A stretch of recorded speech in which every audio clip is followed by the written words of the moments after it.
যেই নারী তার স্বামীকে খুশি করতে পারে না, যেই নারী তার স্বামীকে সাপোর্ট করতে পারে না, আমি তাকে নারী মানতেই প্রস্তুত না।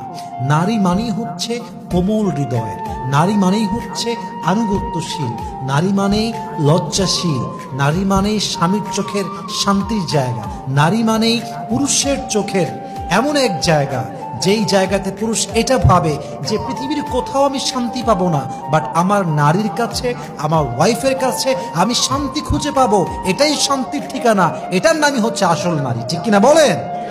যেই নারী খারাপ সময় আসলে সাপোর্ট দেওয়া বাদ দিয়ে স্বামীর বিরুদ্ধাচরণ করে, স্বামীর এগেনস্টে যায়, স্বামীর হাত ছেড়ে দেয়, আনুগত্যশীল যেই নারী নয়, সে নারীকে আল্লাহ ভালোবাসেন না। অতএব যদি আল্লাহর ভালোবাসা পেতে চান, আপনাকে আপনার স্বামীর জন্য সাপোর্ট দিতে হবে, স্বামীর জন্য সাপোর্টিভ রোল প্লে করতে হবে, স্বামীর জন্য আনুগত্যশীল হতে হবে। আল্লাহ মেয়েদেরকে বোঝার তৌফিক দান করুক, পড়েন সবাই আমিন।